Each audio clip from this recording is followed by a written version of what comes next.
like that. Louis Farrakhan doesn't like that. Hey, it doesn't work that way. You know, we're still Indians. When they brought me my wheelchair, that was my freedom.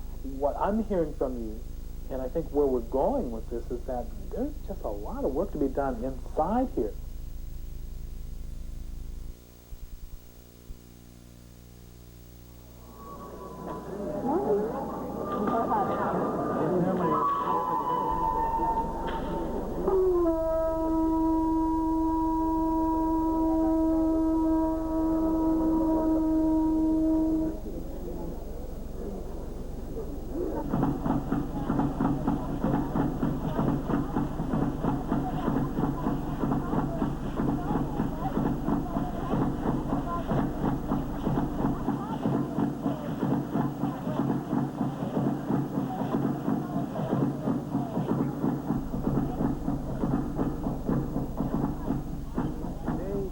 We are celebrating, I believe, the 181st anniversary of Mexico's independence. It is significant because Mexico was the first country in Latin America to gain its independence. It has been looked up to by our fellow Latin American brothers and sisters. It is revered highly, and it was highly influential in the independence movement of both Central and South America. To us, it's a celebration of an identity, the quest for self-determination, the quest for dignity, and for sovereignty. We've had to overcome many imperial designs, controls from outside of our country, but the gain and the achievement of independence was something very important for Mexico and for Latin America, and we're very proud of it. So we go all out on this weekend to celebrate as much as we can here in Chicago.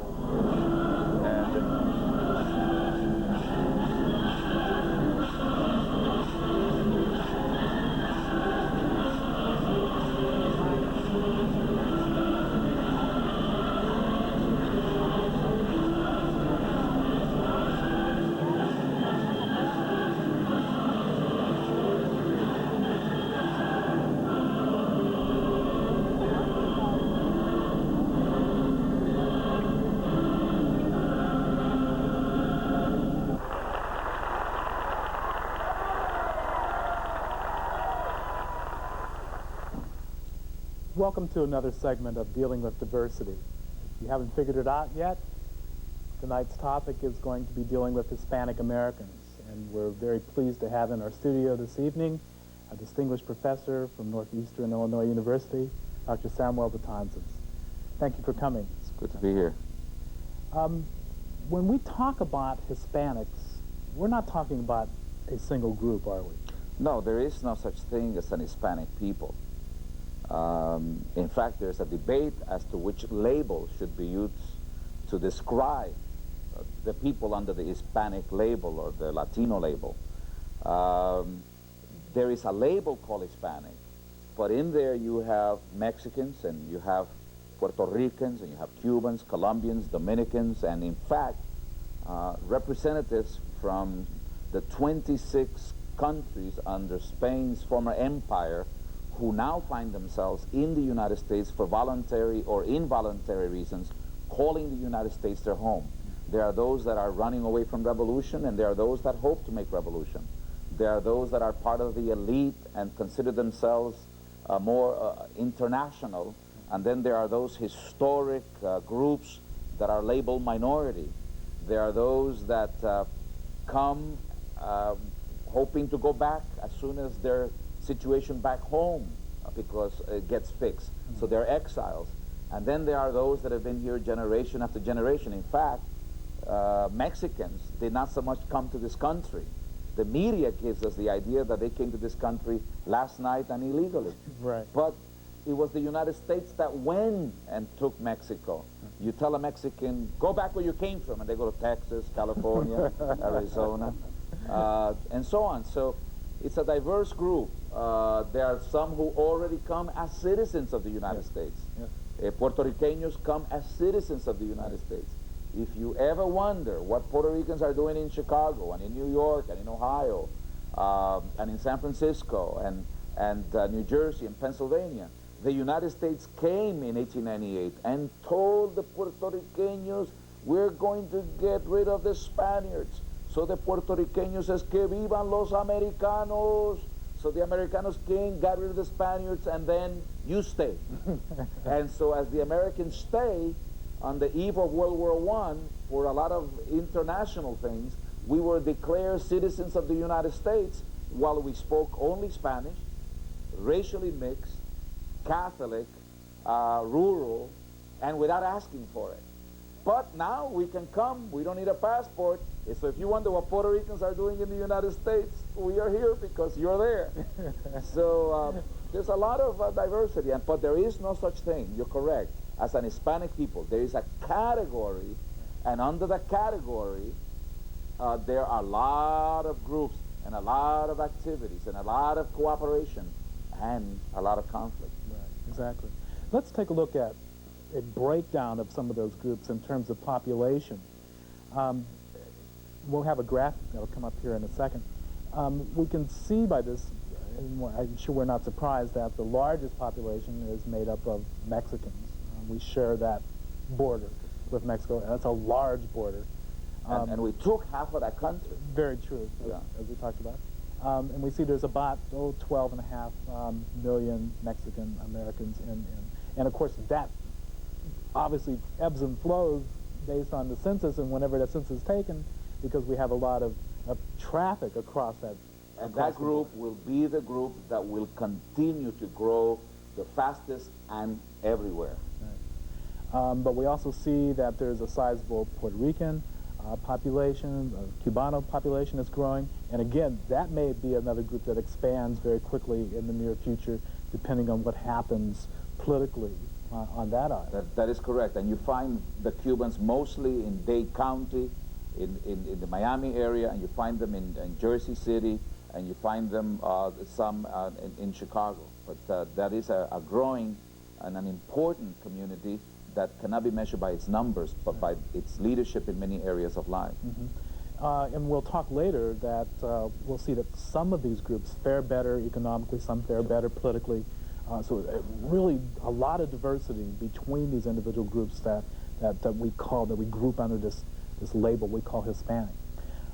Looking at family income in this next graphic, again you can see some of the diversity among the groups there. For Mexican Americans, again, one of the larger populations, we see they check in with about $21,000 for average income. Contrasted to Cubans, who tend to be doing a little better economically. Well, that's because the Cuban people that were in power, who ran the society, left that revolution and came already with degrees and with positions. Right.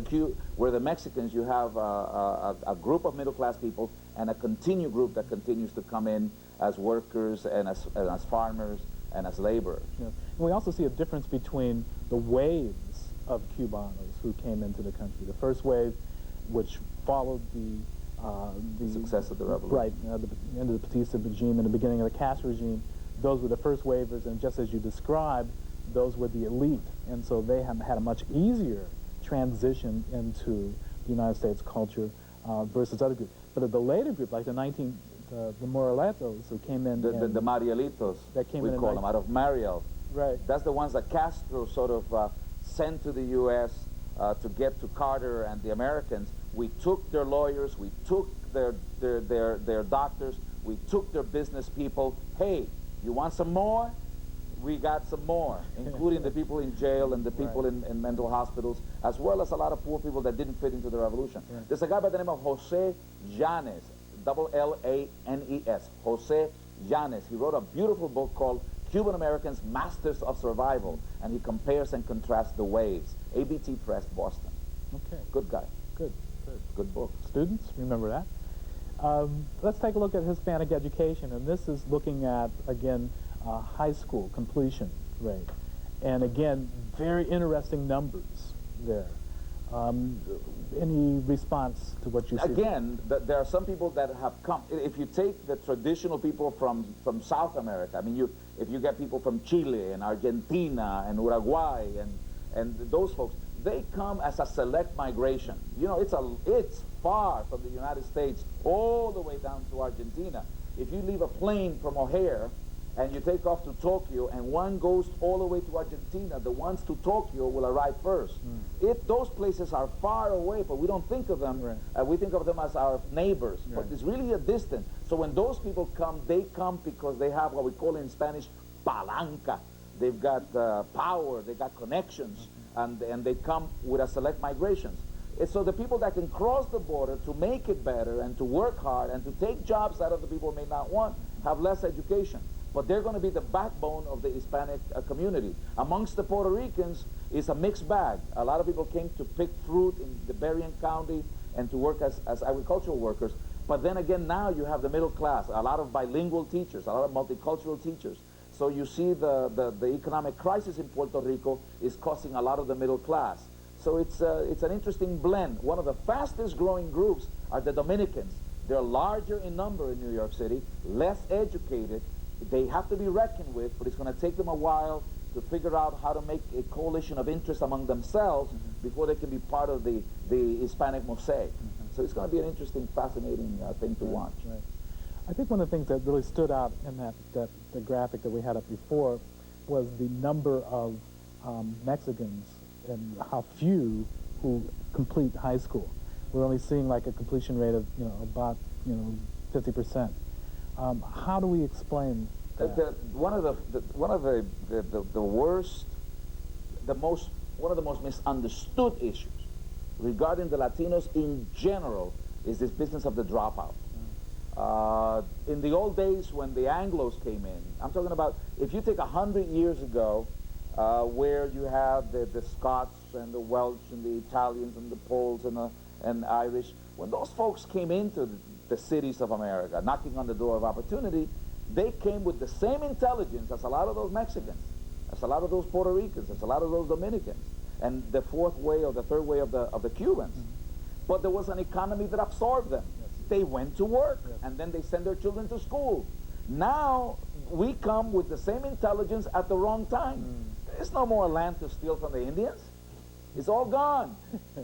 We can't build any more tunnels for the subway. It's all built.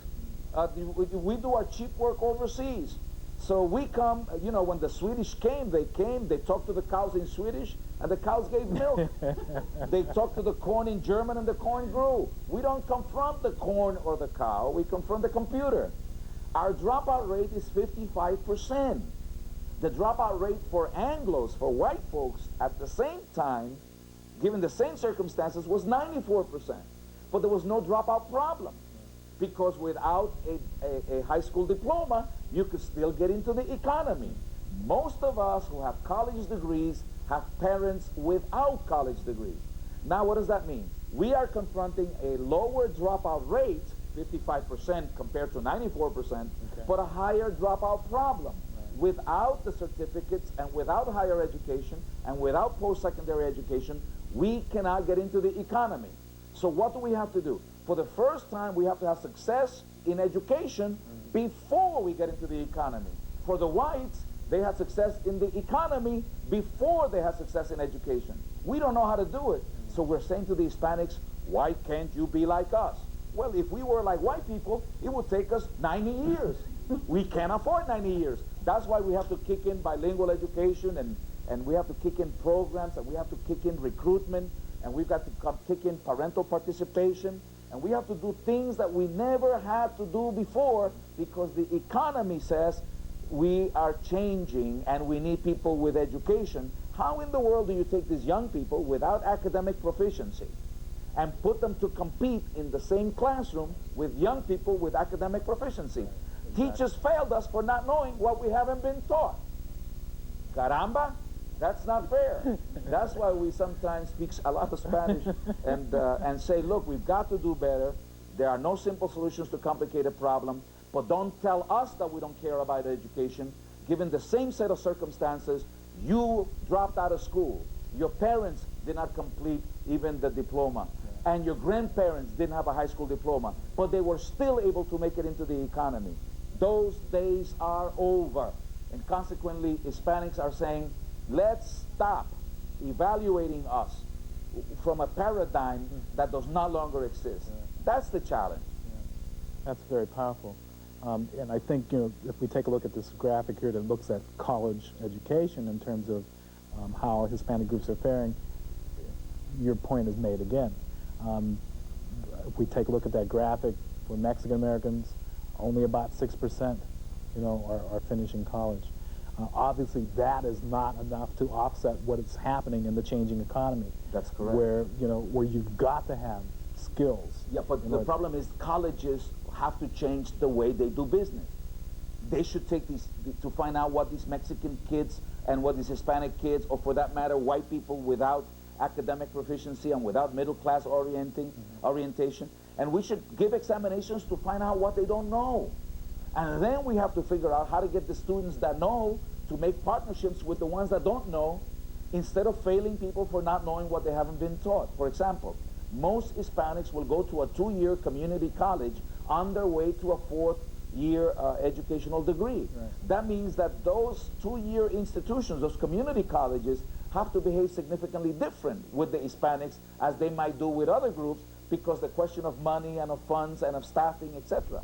So yes, we need to do better, but it's not only that they have to get together and get an education. When they come to those educational institutions, we've got to have programs that respond to them, that relate to them, so that they learn how to reject rejection instead of rejecting themselves, and that affirmation that we saw early on when we opened up this segment. Yeah. Students, I think we need to get some comments from you. Rosalinda, yeah. How can you make other people understand more about bilingual education? When people ask me if I'm for bilingual education, I say no. Because what they mean by bilingual education is, am I for an un-American activity? Am I for undermining the United States of America? Am I saying that English is not important? What I remind them is that bilingual education, to me, is understandable instruction. Understandable instruction. What we mean by bilingual education, we mean understandable instruction. People learn in the language they know. So what do we need to teach them? Teach them English. Anybody who says you can get along without English in the United States of America is a fool. And anyone who says you can get into the 21st century with only English is a greater fool. English has replaced German as the language of science and French as the language of diplomacy.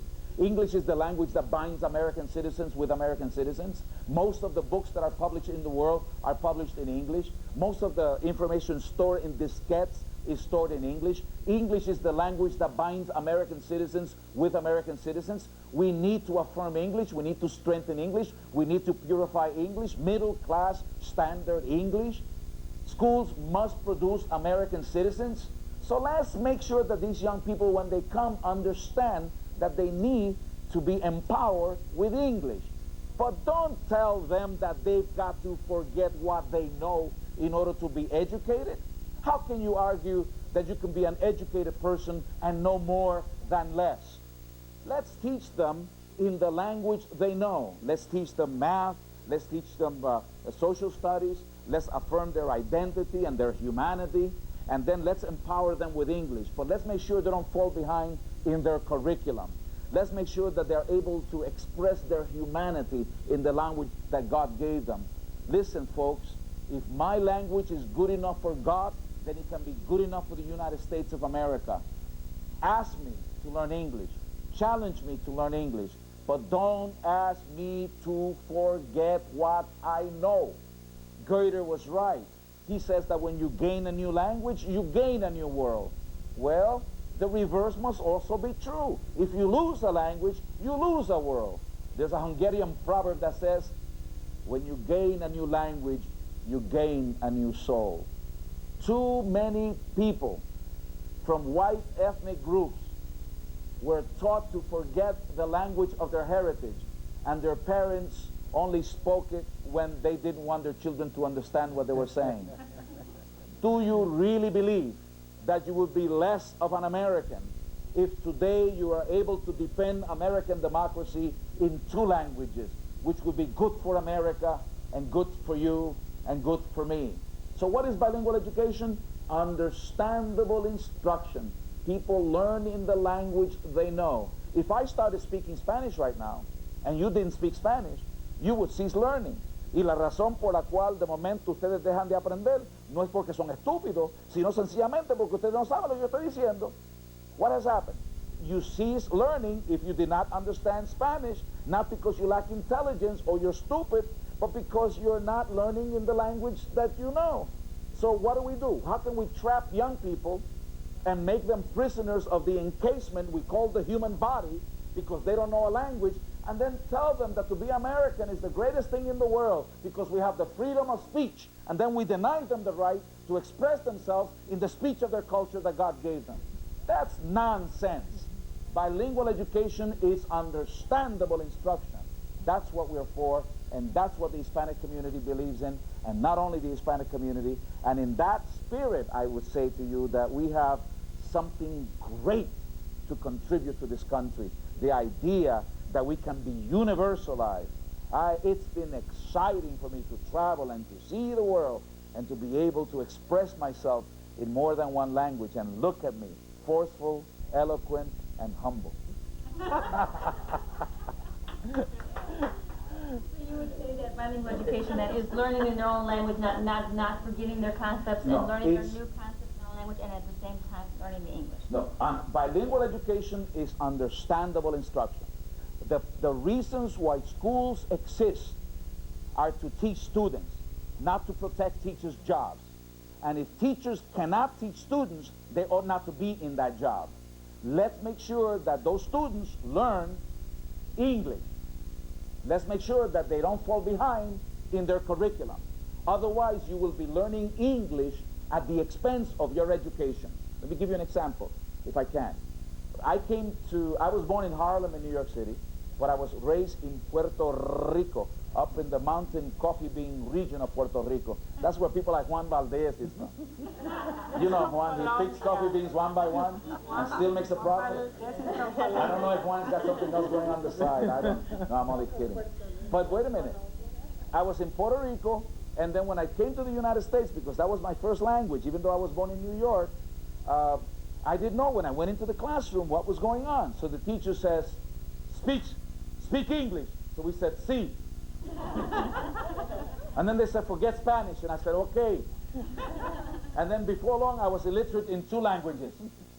Then I go to the class. I don't know what's going on. The teacher makes noises that are pregnant with meaning. That's language.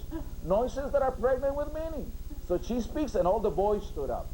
So what did I do? I'm no fool. I stood up. And then she said something else, and they went to the bathroom. So I said, wow. So this is the way they do it in the United States. Going to the bathroom is a collective experience. So I went to the bathroom, and then I came back, and I'm looking around, and the teacher makes noises that are pregnant with meaning, but I don't know what it is. And then only 50% of the class raised their hand. And I panicked. And then she repeated the same words. And I remember them phonetically this time. But I didn't know what she meant. And more people raised their hand. Finally, when a lot of people raised their hand, I did, and I remember what she said, and I ran all the way home. And I went to my mother. I said, Mami, ¿qué significa las palabras are you finished? And she says, oh, my son, hijito, terminaste la tarea. Did you finish your task? Wow! Not wonder only 50% of the people raised their hand. Only 50% were finished. And that evening, my brother Charlie took a long pause between bites in his rice and beans. And I said, Charlie, are you finished? And I knew the word finish, but I had not finished my task. I was learning English. Are you finished?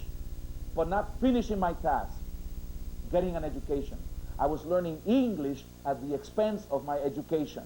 Bilingual education, rather, understandable instruction, teaches people how to say finish and finish the task so that they're not learning English at the expense of their education. That is not a communist plot. That is straightforward education, and that's what I'm excited about. I do good, don't I? Yeah. Yeah. Let's move away from education, but only indirectly, because what we're going to see in this next graphic, I think, is very much a consequence of a lack of education. We take a look at this graphic, and it talks about Hispanic families and poverty level. we see some very dire statistics here. For Mexican Americans, we see about 25% live below the poverty line. For Puerto Ricans, 31%.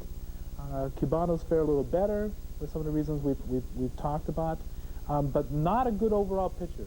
You know, we're talking about the Hispanics as a group, about 24% below poverty. And here you've got to take a look at the Puerto Rican. The Puerto Rican is worse off than the other groups. And there we have the single-headed women head the homes more often.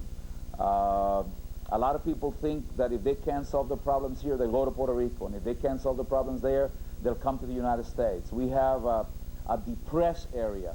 The Cubans, a large segment, were already educated, had the most to lose by that revolutionary process.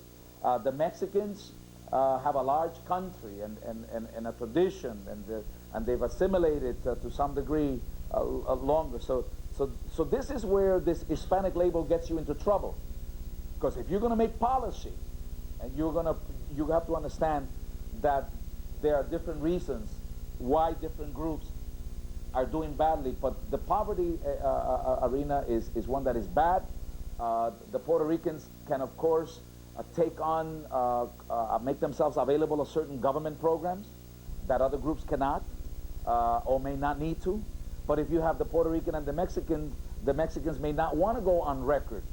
On the other hand, there are many people, there are some groups like the Dominicans in Lawrence, Massachusetts, who claim to be Puerto Rican, and in Bridgeport, Connecticut. So there's some of that. And some Dominicans who claim to be Puerto Ricans in order to get certain aid and so forth, so that it balloons the Puerto Rican piece. But poverty is with us. We need to break the backs of poverty, and to do that, you do that sometimes through education, and through education you can only do that if you have a mastery of middle class concepts by which you transfer information if you're learning ready. So it's a bad situation. But it's interesting that in both communities, the LULAC, the League of United Latin American Citizens, works in education for the Mexican community, and then you have ASPIRA, to aspire. It works with Puerto Ricans both at the high school level, and that's why we're fighting with a lot of universities. Please open the door to us. Give us a chance. Give us counselors. Recruit. Retain us, but graduate us. And that's a big challenge, because we want to get out of poverty, and it's tough the days in which we're living in order to do that. Puerto Rico has a unique history in terms of the colonization that took place there, the blending of some very separate cultures, the African culture, the Spanish culture, the indigenous culture, Indian culture. Does that pose problems within the culture itself, and then its contact with other groups in our society? Yeah, well, first of all, you saw the opening, which is the Mexican and the Aztec and the celebration of the indigenous. But when you really go to Mexico, the Indian is not worth more than a bowl of warm spit. The Indians, if you cross the border, are selling chiclets in the borders and are begging in the streets. Mexico celebrates the Indian because they were the first one to be violent against the Spaniards. But the Indian does not fare too well, and the mestizo is a little better off. But if you really go to the Congress of Mexico and see who runs Mexico, the descendants of the conquistadores are pretty much still there. For as much as Fidel Castro's Cuba talks about equality and socialism, you've never seen a prominent Cuban that's not European looking on television and in representation. And all of our governors in Puerto Rico tend to be more European looking in our leadership, even though 30% of our population is very black. In the Dominican Republic, we have more black than most countries, and in Cuba, because a lot of the people that were members of the elite that came in those first waves were very European looking. We have a saying in Latin America, money bleaches. But what we have that African Americans don't understand is that we have our own definition of who is black and who is white. In by American social definition, if you got a drop of black blood, you is black, brother. Talk about black power. All it takes is one drop. Potent stuff. Well, what that says is that in the United States, white females and white males had each other for procreation, and then black people were enslaved and told that the reason why they were slaves is because they were black. Then came the sexual assault of black women. The slave master had sex with the black woman, and what came out of that is half white, half black. And the master says, uh-oh, I got to change my theory here, because this person ought to be a slave in the morning and free in the afternoon. Well, they weren't going to do that, so they redefined blackness to mean half black, all black, 1/4 black, all black, and so on. So in American society, black people were exploited separate and apart from the European white members of the core society. In Puerto Rico, it was Spanish males who arrived on the scene. And so when they saw the Indian, they said, ven acá. And then when they saw the African, they got together. Now they had a problem. They both had enslaved the black and conquered the indigenous. So what are you going to do if you marry them? Well, you rescue them but from total dehumanization, because they're part of your family. But you make the person that comes out of that white-black relationship, that mestizo, that blend, the criollo, becomes better in prestige than their black ancestors. And then if that trigueño or mulatto marries somebody who is Spanish-looking, goes up another layer. And then if you marry somebody from indigenous-looking, you go to another layer. So in Puerto Rico and in Cuba and in the Dominican Republic and in Panama, you can move all the way up to white, just like the Jeffersons. So there are parents that actually tell their children, mejora la raza, better the race. And some of us aspire to have good hair. My biggest dream in life was to have good hair. I love the way white people play basketball and do like this. I have always dreamt of doing that. And I brought my, in 1963, I worked with, in the South, what Martin Luther King would call the summer of our discontent. So I went down south, and I got me a sister. And that sister and I, we were good. We were partners. I brought her home. And my mama is very white. My father is very African looking, Negroid. I'm talking about black skin, coarse hair, flat nose, full lips. Not like Mick Jagger or nothing like that, but full lips. And so I brought her home to my mama, because my parents divorced. And my mother said, I saw me. I said, Mommy, she's a Christian. She said, I saw me. Mommy, she's a professional, no more welfare, because I grew up on welfare. I was a high school dropout. She says, I saw me. I said, Mama, she loves your boy. She says, Sammy, I know. But is that later on we have to straighten the hair of the kids? And to her, it wasn't, what? You're going to marry the what? No, it was, look, you're the first one to finish high school. I got together with your father back in the age of the Depression. Maybe we didn't know any better. I didn't have any choices. I had to get away from home. But you have choices. You have education. Don't be stupid. Better, give a chance to your children to be better than you. So it was not racism like we know it in the United States, but it was a Puerto Rican kind of racism, where those Puerto Ricans that have experienced upward mobility by whitening themselves, I have a cousin in Puerto Rico who's a doctor, a medical doctor, and he told his daughters that if they bring a black person to the house and marry a black, they will be disinherited. And I love my cousin, and I love my nieces, and I love my, everything else. But I know that racism is there. I got a story to tell you. There's this Puerto Rican, this is just between us. There's this Puerto Rican who wrote this poem, a black Puerto Rican wrote this poem to a white-looking Puerto Rican about this hypocrisy. Because we say, oh, the term negro is a term of endearment. So if I say, negro, ¿cómo está? That's affirmation. And if I say, yes, negro, ¿quién es? And that black person, who is that? That's like nigger. Or that's like the word we call molleto. That's in New York. You don't want to know. Okay. Here, what we used to do is if you aspire to move up, to better the race, you kept your African Negroid teacher, grandma, mama, in the kitchen while you entertained in the living room. Can you dig it?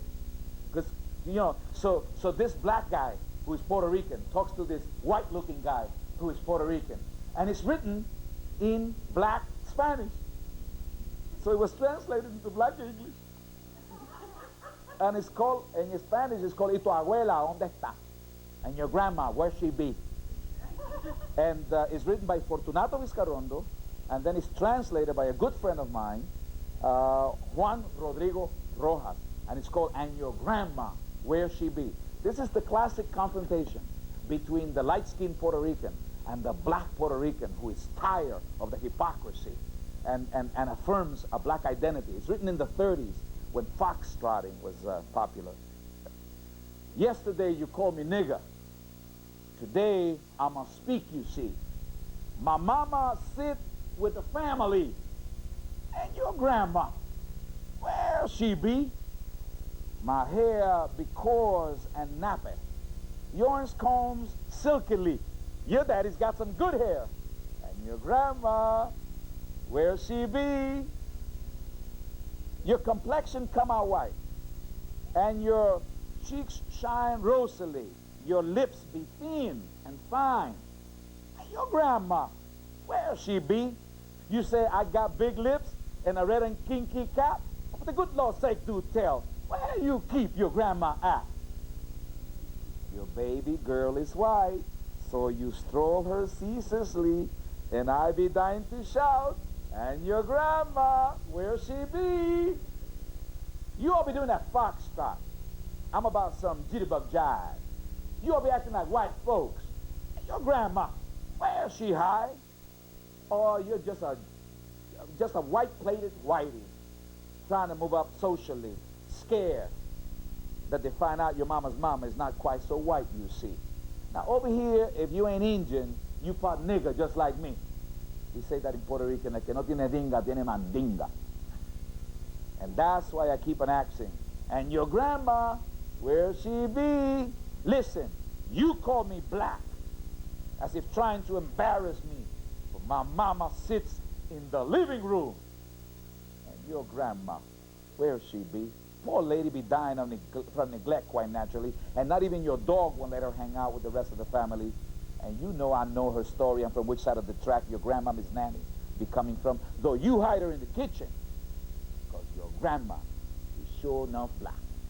See, it's part of the struggle, part of the contradiction. But there is a group of Puerto Ricans. There's a fellow by the name of Isabelo Zenón Cruz, who's written a powerful book called Narciso Descubre Su Trasero. In English is Narcissus Discovers His Backside. And it's a Puerto Ricans coming to terms that we cannot escape the way God made us. God didn't make any mistakes, and we ought not to apologize for the way that God made us, and we got to start rejecting rejection instead of rejecting each other. That's what that whole thing is all about, brother. And obviously that's larger than just a Puerto Rican problem. It's a Puerto Rican, it's larger. The only thing I ask African Americans is to ask us to be consistent, ask us to stop the hypocrisy, ask us to stop being racist. But don't ask us to be black. That is to say, don't ask us to unite around the theme of blackness, because it won't work. We are many colors. Right. I want to embrace my mother and my father. I cannot embrace just my father's people, because then what am I going to do with my mama? Now, don't say nothing about my mama either. So we need a theme larger than color for our struggle, which is national and cultural and so on. We ought to stop being, we must stop, and I fight. I wrote a beautiful article, I think, when I was a graduate student at Harvard University, entitled The Prejudice of Having No Prejudice in Puerto Rico. And that is how we claim not to be prejudiced in Puerto Rico, and so on. So I fight racism, but I also fight when somebody says that I've got to be like them in order to be trustworthy, trustworthy and a good partner. Okay. Yes. What would you suggest universities to do then to get more Hispanics to graduate from colleges and universities? For one thing, there are efforts to recruit, there are efforts to retain. I don't see a consistent effort to get people to graduate. There's got to be efforts for people to graduate. For example, I have a cousin, her name is Evie. She's like my daughter. And Evie came from Puerto Rico to study. And Evie is brilliant. Within 6 months after she came to the United States, she was working in our public relations office. I mean, and doing very well. But it takes her longer to understand something. She wants to be a dentist. So what she did is that she took a course in biology. So she was doing excellent. She stays up till she burns the midnight oil. And I'm not talking about clammy. I'm talking about studying. But it takes her longer. She's very disciplined. She's a superb student. She's an 8 student. But it dawned on her that she was falling behind because she had to translate in her mind each question. So she goes to her professor, and her professor says that he doesn't give out grades to anybody. He doesn't make any special favors. And she's expected to do it like everyone else at the same time that everybody else does it. She says, I can come to your office right there and sit down during your office hours, which is right now, and finish it. He said, if you would have kept answering all of these questions at the percentage of correct answers, you would have gotten an A. But if you stop right now, you won't be able to make it where you want your A and where you want your B. So what I recommend is that you drop the course. Damn it! That's not right. Don't blame her for not having mastery of English. She's an excellent student. She wants to fill the gap. She has consciousness. She comes out of a family of great pride, but do not have the resources. We are helping her. She's going to a public university, and the best thing that this Anglo male teacher does is to blame her and to punish her and not to make any efforts to teach people by creating. I wonder if we told that individual, for every student that was not at grade level, that was at grade level at the end of the school year, that you took special efforts to bring to grade level, will give you $10,000 for every student. Can you imagine the relationship that he would have established with that student? Because the Bible says, where your treasure is, there will your heart be also. Well, a lot of teachers don't give a damn.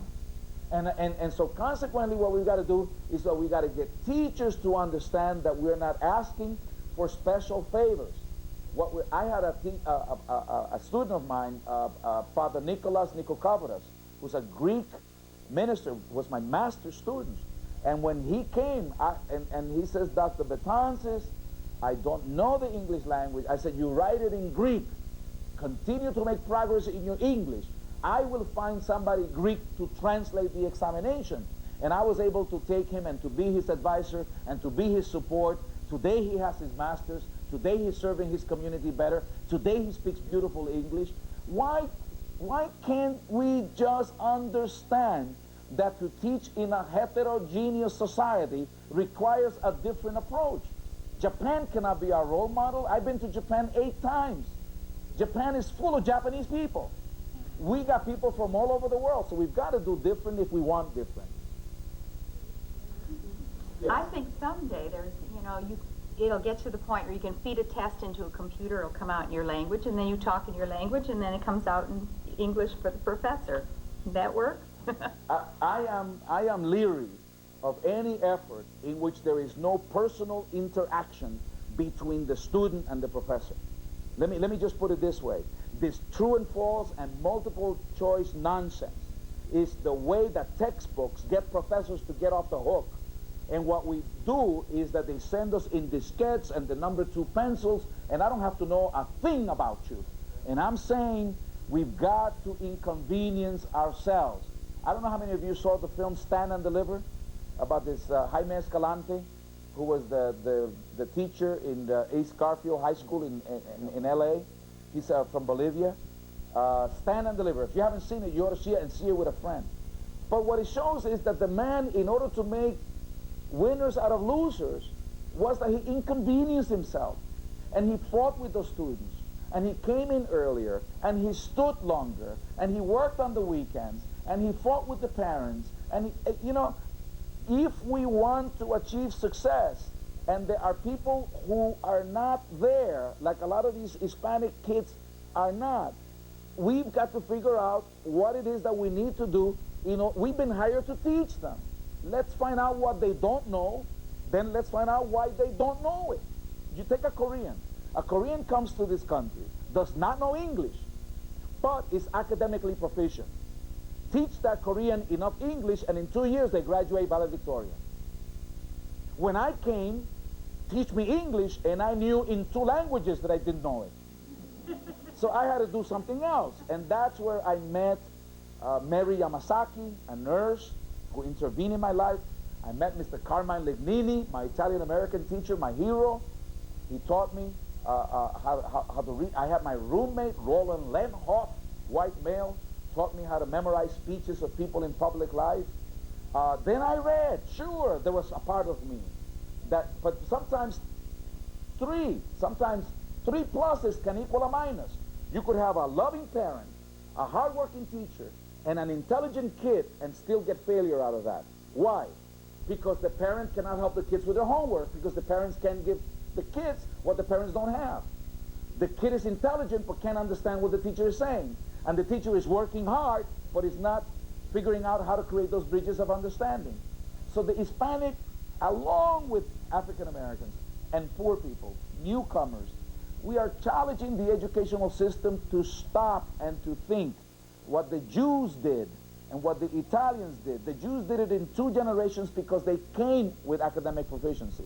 The Italians did it in 3 and 4 generations because they had 4 generations. The Hispanics are coming in, and we're going to have to leapfrog them from the age of the strong back to the age of technology. We live in an age where everything from the neck down is minimum wage. We're going to have to do it in 1 generation. And we have to stop blaming people that have been victimized or do not know any better for not being quote-unquote learning ready. And that's what I think we need to do. I'm all for technology, but I'm also for well, every time I get on an airplane to fly, because I work all over the country providing technical assistance to a lot of institutions and businesses, I'm glad that the people who passed that exam didn't do it in a true and false or multiple choice. I want those pilots to have done better than that. So we need to do better if we want better. What I noticed is that, you know, as we as teachers and educators, I see that you mentioned the bridging the parents and with the students. And a lot of our children are mainstreamed. A lot of the Hispanics are mainstreamed into regular classes.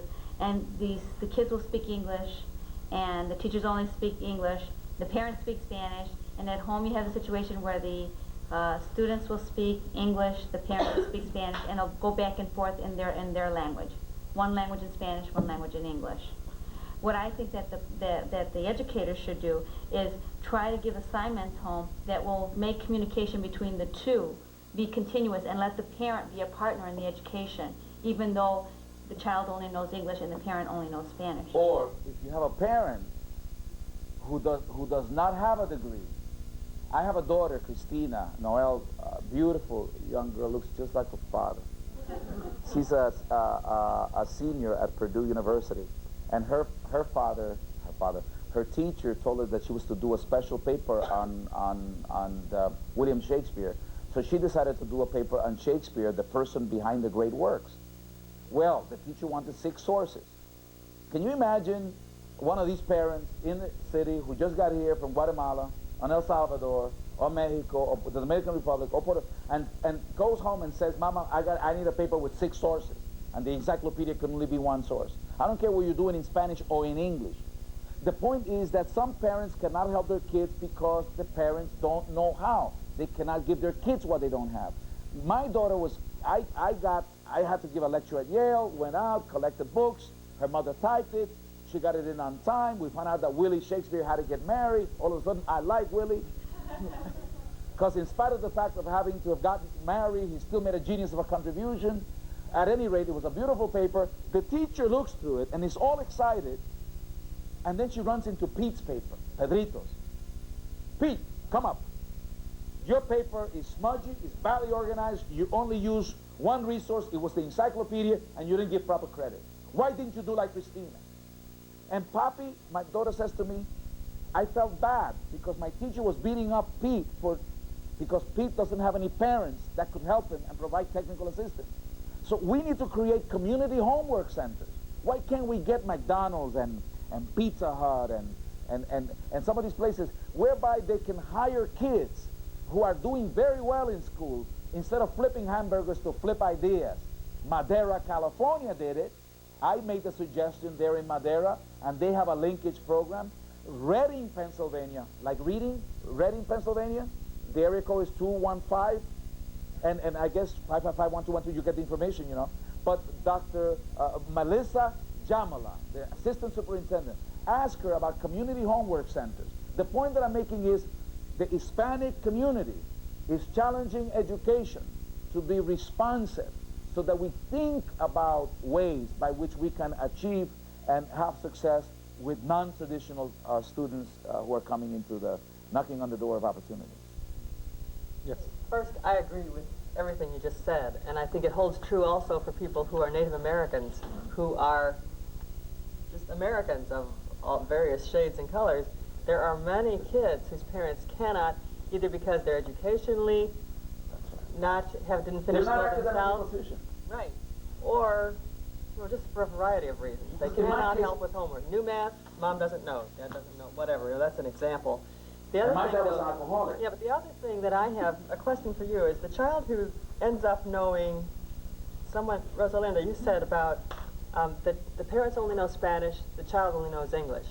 Now, whose responsibility is it to make sure that child keeps his Spanish or her Spanish? It's those parents' responsibility to keep that alive, I believe.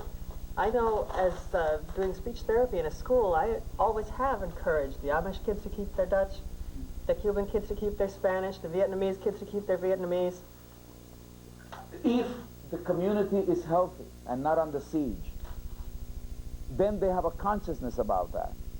And I agree with you that the home, but the church has a role to play, and the schools have a role to play. Meaning, it's amazing to me. I was told to forget Spanish, right? So I did. I then learned to speak middle-class standard English. I did. I'm about to graduate from college. Took me 5.5 years to work my way through college. I get a call from the registrar's office, a letter, saying I could not graduate because I was missing a foreign language. You know what language they taught most often in that school? Spanish. So I go to class, and there is this big Anglo teacher, ¿Cómo está usted? So I say, yo estoy bien. He says, you speak Spanish in an accusatory manner. I said, no, I pronounce Spanish, but I don't know where to put the accents. I don't know the structure of the language. He says, you can't be in my class because I could pronounce better than him. So he took me and this Mexican guy out to translate El Cid. To this day, I don't know where to put the accents. So when I write a letter, I put the accents at the bottom with instructions, use as needed. But it's dumb for me to be told, don't speak, and then say you can't graduate unless you have what we said you shouldn't have. Right. Now, I maintain that not just people in communication disorders like I am, but I have not heard the classroom teacher tell a student to beg their mother tongue or their father language. I'm thinking that for our age group, yes. For the new generation. But the new generation, the kids coming up, really, I think it's said to them in schools. Do you agree with? Yes. I mean, yes, that, you know, the more languages you have, just what you were saying, the better off you are. Yeah. But there's a lot of hostility to Hispanics. Every fourth time that you see an Hispanic on TV, we're committing a crime. The media is a mess. The only thing that people ever knew about Puerto Ricans came out of the West Side Story. And that's all people knew about Puerto Ricans. They said we were great gang leaders. And then they gave the lead role to a Greek. We got even. When they made Soba the Greek, they gave it to Anthony Quinn. But all I can say is the scripts about us are horrible. And I got to tell you this, the scripts are bad. A Puerto Rican never could have written the West Side Story, or a Latino. You cannot go to a Puerto Rican neighborhood at 3 o'clock in the morning, call for Maria, and only have one window open. Now, it's fun. We laugh. We should reduce tension with entertainment. But at the same time, we must remember, We live in a heterogeneous society. We got more black people living in the United States of America than there are people in the country of Canada or Portugal or Australia. There are more black people living in Gary, Indiana than there are black people in any major city in Africa. We also got 60 million Americans of German descent, 20 million Americans about of Italian descent, and finally the Italians are getting a little respect. There are more people of Irish descent in New York than there are Irish people in Dublin. There are more Jews in New York than there are Jews in Tel Aviv. The United States is now the 5th largest Spanish-speaking country in the world. And what we need to understand with the Poles and the Ukrainians and the Latvians and the Hispanics and the Serbs and the Croatians and the Pacific Islanders and the Asians, we've got to make sense of diversity. The Latinos are a vital and important linkage in making the society work together. It's in that spirit that I say you cannot talk about race, color, diversity, multicultural education, and the future of this country without embracing the obvious. People like me are not going to go away. We're here to stay. When people ask me, what do Hispanic want? What do you want? I want what belongs to me. I want my fair share of resources. But more importantly, I want to make a contribution larger than the one that has been allowed for people like me to make. And in that spirit, I say to you, let's make coalitions of interest, not coalitions of color, and let's take this country into the 21st century, stronger and freer and with a Latin beat. Well, Samuel, I think that's a wrap. And we really appreciate you taking time out of your busy schedule to come and share with us. You've left us with a wealth of information and of opportunity. Great. Because our students and the students who will be watching this are going to be the ones that are going to make a difference. And hopefully this evening will get them on their way. Good. I'd like to leave with you for your collection. And I don't know, at least for the next few months or so, when people write to you, maybe they can get a copy of And Your Grandma. Where she be? Okay. I don't know. Thank you very much. Thank you. Muchas gracias. Adelante. If you remember from our first class, I told you a little bit about my history, and I talked about one of my earliest cross-cultural experiences was with a musical group called Up With People. Well, it seems our director and producer has remembered that and have a request, and that request is to do a song from Up With People that was very popular in the 70s and 80s, and I think has meaning for what we've tried to achieve in this class. And class, would you help me sing this song? Oh, yeah. All right, excellent. Okay, so here we go. Good night, I said to my little son, so tired out when the day was done. Then he said, as I tucked him in, tell me, Daddy, what color's God's skin? What color is God's skin?